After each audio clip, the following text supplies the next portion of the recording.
اس طریقے سے پاکستان کے سیاستدانوں نے پاکستان کے ساتھ ظلم کیا ہے جو آج بھی کر رہے ہیں۔ اب آپ مجھ سے یہ کہیں نا جی کہ پوچھیں کہ بھئی اگر یہ سیاستدان نہیں ہوں گے تو کون سیاستدان آئیں گے؟ جو جب عمران خان صاحب کی میں باتیں سنتا تھا مجھے لگتا تھا کہ بھئی ایک نئے لوگ آئیں گے، نئی سوچ ہوگی۔ وہ ایسے تھکے تھکے ہوئے لوگ جنہوں نے بجلی کے میٹر پیچھے کرائے ہیں، جنہوں نے سوئی گیس چوری کی ہے، جو آج بھی بوریوں کے حساب سے رشوت لے رہے ہیں۔ یہ گورنمنٹ ہے یار، یہ گورنمنٹ بنانی تھی آپ، یہ آپ کو اقتدار چاہیے تھا، یہ آپ عوام کی بھلائی۔ پھر دوسری بات یہ جو میں پچھلی پروگرام میں بھی کہہ چکا ہوں کہ 1.5-2 کروڑ بندہ، مجھے ایک بات بتائیں، میں آج پاکستان کی ساری عوام اور پاکستان کے جتنے ٹی وی میڈیا اور جتنے ان کے تجزیہ نگار ہیں ان کو ایک بات پوچھنا چاہتا ہوں، دنیا کے اندر اسمبلی میں ایک لیڈر وہ ہوتا ہے جو حکومت کرتا ہے، اس کے بعد جو بڑا لیڈر ہوتا ہے وہ اپوزیشن لیڈر ہوتا ہے، اور تم نے اپوزیشن لیڈر کی مٹی پلیت کر دی ہے۔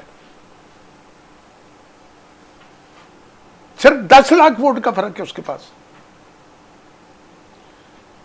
سر نیکسٹ ٹو پرائم منسٹر ہوتا ہے ہاؤس کے اندر اپوزیشن لیڈر، اور جتنی اپوزیشن نے پاکستان میں جتنی بری اپوزیشن نے کارکردگی کی ہے وہ پی ٹی آئی نے کی ہے۔ آج تک خان صاحب کو کسی نے کہا ہے کہ گریبان سے پکڑ باہر نکال دو؟ آپ نے 126 دن کے دھرنے میں 50-100 دفعہ یہ بات کی ہے وزیر اعظم کو گریبان سے پکڑ کے پرائم منسٹر اس سے باہر نکال دو۔ وہ وزیر اعظم تھا، غلطیاں ان کی بھی ہیں، غلطیاں ان کی بھی ہیں، لیکن یہ دنیا جو ہے مقفات عمل ہے۔ اگر آپ جمہوریت کی بلڈنگ کو مضبوط کرنا چاہتے ہو تو آپ ایسے لوگوں دیکھیں، جب تک یہ جارہ داری رہے گی نا جی، یہ فلانے کا وہ ہے، یہ فلانے کا پسندیدہ ہے، یہ فلانے کا پیسوں والا ہے، اس کو ووٹ دینا ہے۔ ووٹ آپ نے، یہ نہیں کہ پاکستان میں اچھے لوگ نہیں ہیں، اچھے لوگ آگے آ ہی نہیں سکتے۔ غریب آدمی تو کونسلر نہیں بن سکتا۔ تو فراز صاحب یہ پھر یہی سلسلہ جو ہے یہ نسل در نسل اسی طرح چلتا رہے گا؟ نہیں، ان پہ زوال آئے گا، اس طرح نہیں آئے گا، ان پہ زوال آئے گا، ان پہ قیامت آئے گی، ان پہ کرونا آئے گا۔ جو کہتے ہیں ہمیں پتہ نہیں 25 روپے کس طرح بڑھ گئے۔ میں آپ کو ایک بات بتاتا ہوں شاہ جی، آپ اس بات پہ ذرا غور کریں، جو بندہ پاکستان میں ایس ایچ او نہیں لگ سکتا، جو بندہ پاکستان میں کسی محکمے میں ڈی جی نہیں لگ سکتا، وہ وزیر اعظم کیسے لگ سکتا ہے؟ اور وزیر اعظم لگنے کے لیے کوئی ڈگری چاہیے۔ خدا کی قسم پاکستان کے کئی وزیر اعظم ایسے تھے جو کسی جگہ جا کے ڈی جی نہیں، کسی محکمے کا ایل ڈی کے ڈی جی نہیں لگ سکتے، ایل ڈی کو نہیں چلا سکتے، وہ پاکستان چلا رہے۔ کس ڈگری سے؟ وہ ڈگری جو میرے ضمیر کی ڈگری تھی۔ تو فراز صاحب سر میں نے غلطی کی، میں نے ووٹ دیا، آپ نے غلطی کی، آپ نے ووٹ دیا، یہ ڈگری آپ نے عطا کی۔ میں پاکستان کی عوام کو یہ کہتا ہوں کہ آپ جب بھی الیکشن ہو آپ سوچیں یار آپ کس بندے کو ووٹ دے رہے ہیں، کون بندہ ہماری نمائندگی کرے گا۔ جس نے کبھی جھاڑو ہی نہیں دیا وہ جھاڑو دینے والوں کی تھنکنگ کو کیسے سمجھے گا؟ جس نے کبھی فاقہ ہی نہیں دیکھا وہ غربت کو کیسے سمجھے گا؟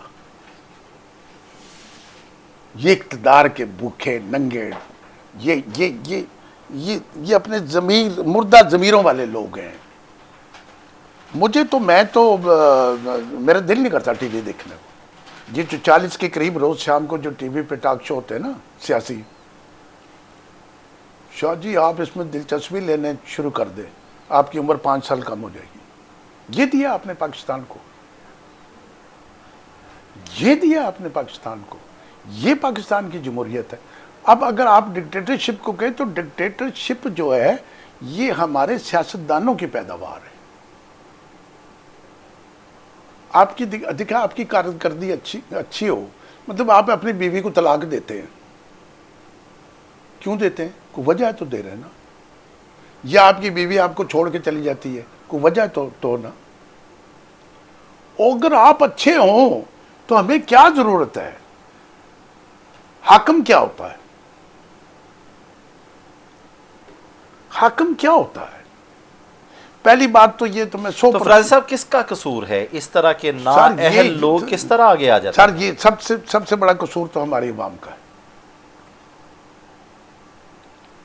جہاں پہ قوت فیصلہ نہیں ہے. اور میں سلام کرتا ہوں ان 5.5 کروڑ لوگوں کو جو الیکشن والے دن سوتے ہیں، کہتے جی یہ ضمیر کی آواز ہے، اس کا فیصلہ کرنا چاہیے. قائد اعظم نے کہا تھا عوام کی رائے کبھی غلط نہیں ہوتی. عوام کی رائے غلط نہیں ہوتی. عوام سے ووٹ لینے والے ان کی رائے کو غلط کر دیتے ہیں. ہم اسی لیے رہ گئے کہ ہمیں ٹرکوں میں بٹھا کے بھیڑ بکریوں کی طرح لے جاتے ہیں اور جا کے کہتے ہیں ادھر مور لگا دو، ادھر ووٹ ڈال دو. ہم ساری زندگی یہی کرتے رہیں گے. پڑھا لکھا بندہ آپ اور دوسرے جسے پڑھے لکھے لوگ ہیں وہ تو ووٹ ڈالنے جاتے ہی نہیں. ان کو کیا ضرورت ہے لائن میں لگے؟ کس کے لیے ووٹ ڈالیں؟ کس کے لیے ووٹ ڈالیں؟ ایک بندہ تو مجھے دکھا دیں کہ بھئی یہ بندہ ایسا تھا جو پاکستان کو چلا لے گا. کس بندے نے اس ملک کے لیے کام کیا؟ اب کہاں لا کے کھڑا کر دیا اس ملک کو؟ اس ملک کے لیے کیا کریں گے؟ تو میری کتاب کے اندر یہ سیاست آ گئی تو میرا دماغ ہل گیا، ورنہ تو میں سیاست پہ گفتگو ہی نہیں کرنا چاہتا. سیاست تو میرا سبجیکٹ ہی نہیں ہے. لیکن بات یہ ہے کہ پاکستان کو کسی بہتر راستے پہ چلا لو، ورنہ تمہارے ساتھ ایسا ہوگا جیسے اب شیخ رشید صاحب کہہ رہے ہیں. اور یار یہ جو پرانے بوسیدہ لوگ ہیں ان کو اٹھا کے باہر پھینکو، ختم کرو ان کو. پبلک ختم کرے. کوئی تازہ خون لائے، اور تازہ خون مراد سعید والا نہ لائے. تازہ خون ایسا لاؤ جو با ادب گفتگو کرے. ہماری تو اسمبلی کے اندر عورتیں اس طرح گفتگو کرتی ہیں کیونکہ انہوں نے سیکھا ہے اندر جا کے. خدا کی قسم شاہ جی کسی برے سے برے ادارے میں بھی اس طرح گفتگو نہیں ہوتی. اوپر سے میڈیا ان کو دکھاتا ہے. ایک میں نے لکھا نا کیا کیا خواب دکھائے جاتے ہیں، کیا کیا خواب دکھائے جاتے کیا ہیں، کیا خواب دکھائے جاتے ہیں. ریت کے محل بنائے جاتے ہیں. کیا کیا خواب دکھائے جاتے ہیں؟ ریت کے محل بنائے جاتے ہیں. خوشحالی کے نعرے لگا لگا کر لوگ بے وقوف بنائے جاتے ہیں. بلا شبہ. خوشحالی کے نعرے لگا لگا کر لوگ بے وقوف بنائے جاتے ہیں. مہنگائی، کرپشن، بے روزگاری کے نئے نئے راگ سنائے جاتے ہیں. وہ کہہ رہے سارے چور مار دیں گے، سارے ڈاکو پکڑ لیں گے. شاہ صاحب پاکستان کے اندر 1325 بندے ایسے ہوں گے جو حلال کھاتے، بس. اللہ باقی سب کی گردنیں کاٹ دو. کوئی مشین ایسی ایجاد کر لو، اللہ تعالیٰ کو کوئی فرشتہ بھیج دے پاکستان میں ہر بندے کو چیک کرو یہ حلال کھاتا ہے کہ نہیں کھاتا. کس کی کرپشن کو پکڑو گے؟ کسی کے ساتھ کسی کے. اور پھر بعد میں کیا ہوتا ہے؟ پھر مل جاتے ہیں، چور اور ڈاکو مل جاتا ہے، فیصلہ کرنے والا اور ملزم مل جاتا ہے، تھانہ اور کچہری مل جاتے ہیں، پٹواری اور سائل مل جاتا ہے. جب تک ہم سچے کھرے اور فیصلہ کرنے. اور پاکستان میں ایک قانون بننا چاہیے کہ جو آدمی 6 کروڑ ووٹ لے کر آئے گا وہی وزیر اعظم بنے گا، نہیں تو نہیں بنے گا. جاؤ. بہت خوب، بہت خوب. 11 کروڑ میں سے 6 کروڑ ووٹ لے کر آئے گا وزیر اعظم بنے گا، نہیں تو پھر الیکشن، پھر نہیں لے گا پھر الیکشن. اور اس آدمی کو آگے لاؤ جو آپ کی زندگی. ہماری زندگی کس نے سنوارنی ہے؟ ہماری زندگی ہمارے حکمران نے سنوارنی ہے. ہم تو خالی ووٹ دیں گے، ہم تو گدھے ہیں. اوپر ہمیں تو بھیڑ بکری کی طرح ٹرکوں میں لد دو اور لے جاؤ، کھوتے ریڑیوں پہ بٹھا کے لے جاؤ. کھوتے ریڑیوں پہ میں نے دیکھا کتنے چلے ووٹ پان چلے. فیض صاحب، عام طور پہ یہ سمجھا جاتا ہے کہ جو رہنما ہیں وہ انسان سازی کا کام کرتے ہیں. میں نے تو پہلے آپ سے عرض کیا ہے. تو کیا آج کے رہنما جو ہیں وہ آپ کو اس قابل لگتے ہیں سر انسان سازی وہ کرے وہ اس معاشرے کو سدھار سکے؟ جو اپنی ضمیر سازی نہیں کر سکتا وہ انسان سازی کیا کرے گا؟ پاکستان میں کرپشن وہی نہیں کرتا، پیسے وہی نہیں کھا. آپ گدے کے آگے ایسے کروڑ روپے پھینک دیں، کھائے گا وہ؟ بالکل بھی ایک طرف گھاس رکھ لے وہ کھا لے گا. گدھا نہیں کھائے گا. انسان ہوگا تو کروڑ روپے کو چھوڑ دے گا. میں اس بات کو ممکن نہیں سمجھتا. صرف وہی نہیں کھائے گا جس کو یہ پتا ہو کہ مجھے روز محشر کھڑا کیا جائے گا اور مجھ سے پوچھا جائے گا تو نے حلال کھایا یا نہیں کھایا. فیض صاحب تھوڑا سا کلام تھوڑا سا رہ گیا. مہنگائی، کرپشن، بے روزگاری کے نئے نئے راگ سنائے جاتے ہیں.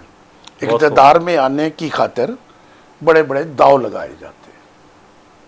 اقتدار میں آنے کی خاطر بڑے بڑے داؤ لگائے جاتے ہیں. یہ دنیا غرضوں کی دنیا ہے. یہ دنیا غرضوں کی دنیا ہے. یا صرف پیسے کمائے جاتے ہیں.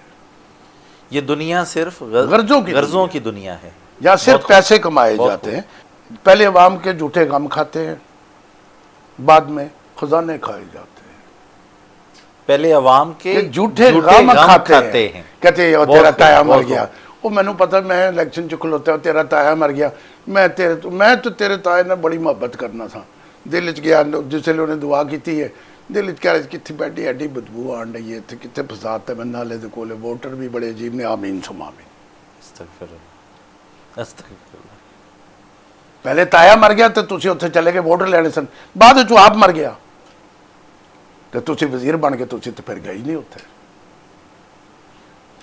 عوام کو انسان سمجھیں اور یہ سمجھیں کہ جب آپ اسمبلی کے اندر کھڑے ہوں تو یہ سمجھیں کہ اورنگزیب فرازی نے ہمیں ووٹ دیا تھا، وہ بار انتظار کر رہا ہے. یہ اس ووٹ کی وجہ سے میں اسمبلی کے اندر کھڑا ہوں. ہم پیروکار ہیں.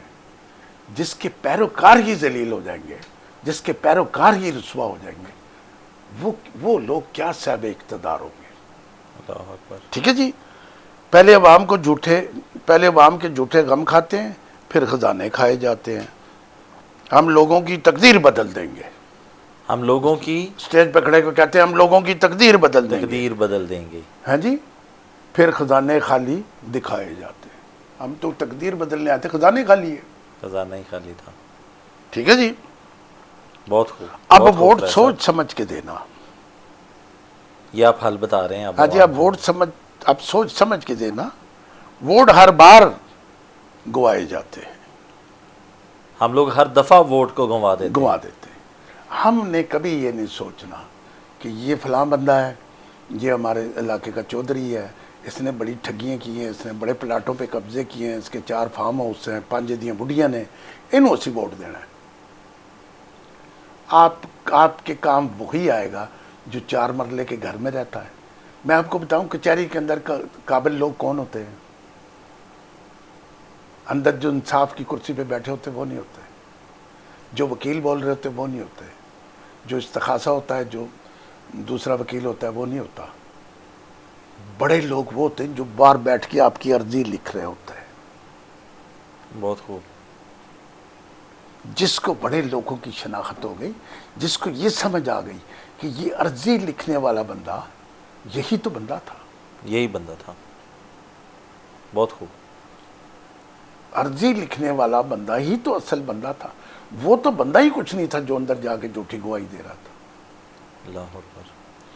تو چونکہ میں نے لکھا ہے کہ اس میں سیاستدانوں کا بھی زوال ہوگا. یہ کرونا میں وہ بھی مریں گے. میں بدعا نہیں دیتا، لیکن انسان کے اعمال یہ ثابت کرتے ہیں کہ تو کس صدمے میں مرے گا. اللہ کرے یہ کتاب پاکستان میں اسٹیبلش ہو، اس کے ہر صفحے کو پڑھا جائے، اس کی ساری تھیم کو سمجھا جائے تو آپ کو پتہ لگے گا. بہت خوب ہے صاحب. لوگوں کو پتہ لگے گا کہ یہ کیا لکھا ہے. اور چونکہ پروگرام آپ کا لمبا ہو گیا، جمہوریت کوئی چیز نہیں ہے. جمہوریت کے جو معمار ہیں نا، جو جمہوریت کی بلڈنگ بنانے والے ہیں، وہ سیاستدان ہیں ازل سے.